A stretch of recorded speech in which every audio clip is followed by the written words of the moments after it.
MPR leaders. Bakit po malaki yung neck ninyo? Bitin ko tumamo alam ko tubuhan. Berbati ko po. Karoon sa nanggunan dahil sa Nagpa-doktor na po ba? nabinat sa trabaho.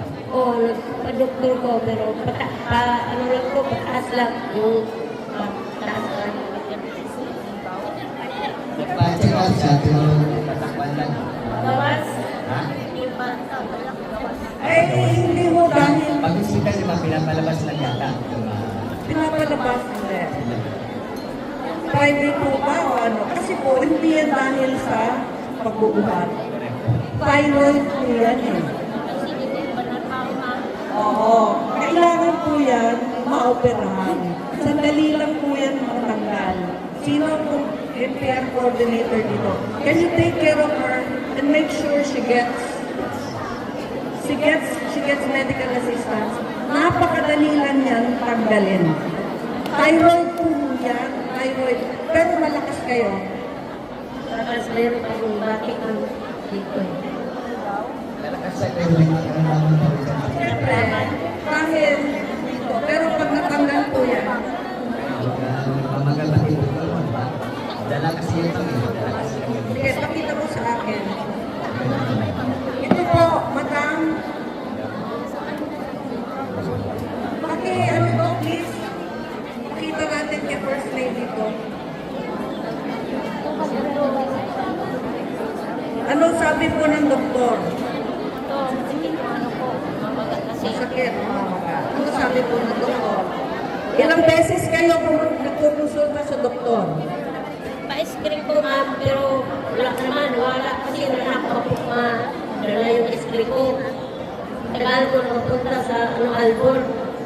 Okay. Apo, can you take care of her? Okay, maraming salamat. Dapat maging beneficiary siya ng yakap. Actually, kung alam nilang talaga ang kapangyarihan ng dapat, kung alam nilang talaga, mula sa konsulta, mula sa laboratorio, mula sa gamot, outpatient, covered po sa lahat, effective na naroon, lagi kayo nakabinabisos. Ito po pero, ang importante ay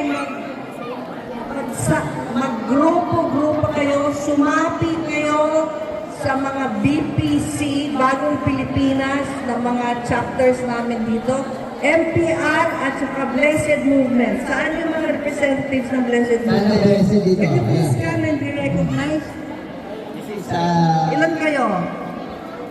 Sumapi kayo sa MPR at saka sa Blessed Movement. Saan nila kayo hahanapin? Sapagkat sila po ay aming miyembro. Okay? Sila po magkakaroon ng assembly. Kailangan natin magtulong-tulong. Sino pang blessed? Okay, nasa taas kayo.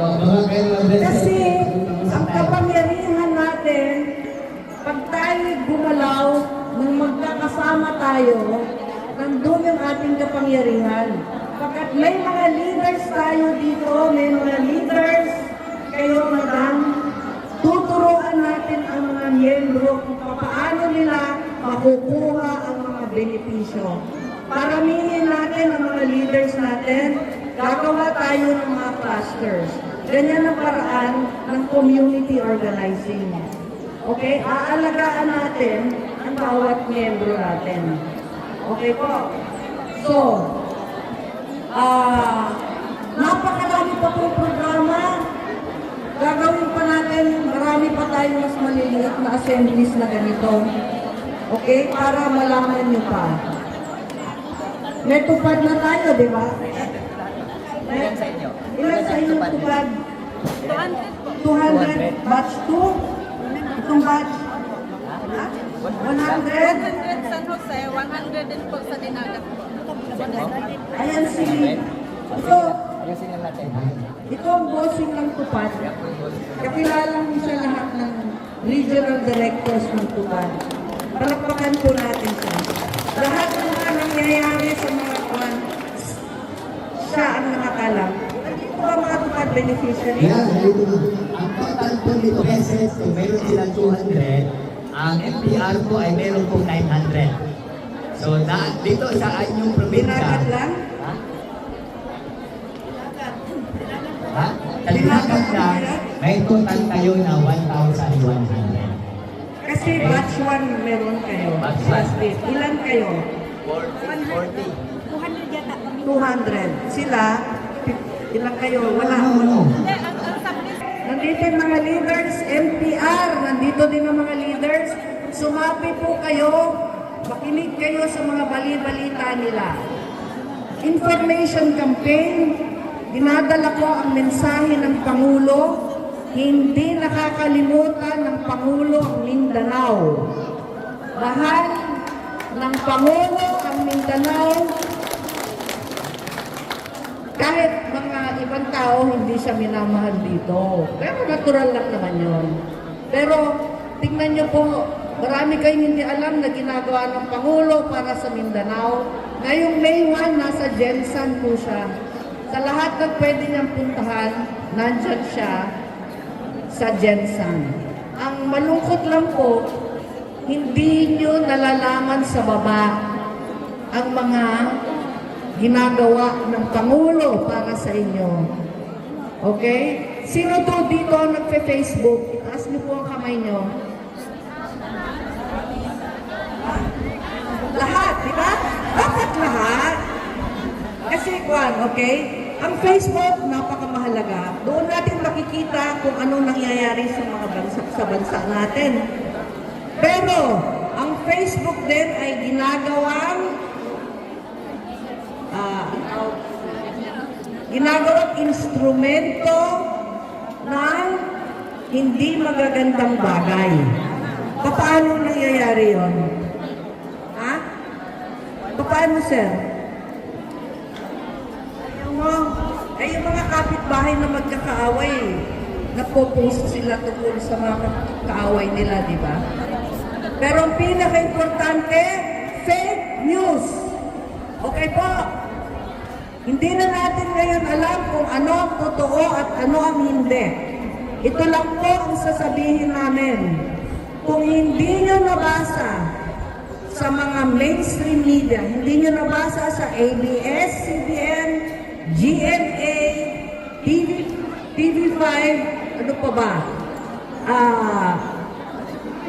Radyo Pilipinas, papers, Philippine Star, Inquirer, pag hindi nyo nabasa doon, hindi totoo. Chismis. Okay? O ngayon, ano na yung na fake news nyo na kagimbal-gimbal na nakita nyo? Pwede nyo mag-share? Kung anong-ano? Hindi ba? May stage 4 colon cancer daw ang Pangulo? Narinig nyo na ba yan? Eh nakikita naman natin araw-araw ang Pangulo. Malusog, tumatakbo. Hindi po ba? Nagja-jogging pa. Pero natural sa kanya na mapagod, magkasakit, pumayat, kagaya natin. Hindi naman yung Diyos eh. Okay? Na, ang patay na daw siya. O sige, pagbigyan na natin kasi AI na daw. Alam niyo kung anong AI? Ha? Ang AI ngayon kasi, isang technology yon na akala mo, yung taong yon, siya ang nagsasalita mismo. Parang totoo. Pero fake. Okay? Huwag kayong maniwala hanggang hindi nyo nababasa sa ABS-CBN, GMA, yun na yung sabi ko kanina, at Presidential Communications Office. Ang Pangulo po natin ay buhay na buhay at handang tumulong hanggang 2028 hanggang sa dulo ng kanyang termino. At sisikapin niya na Mindanao at pangangailangan ninyo na pangmatagalan ay madadala niya dito para sa inyo. Okay po?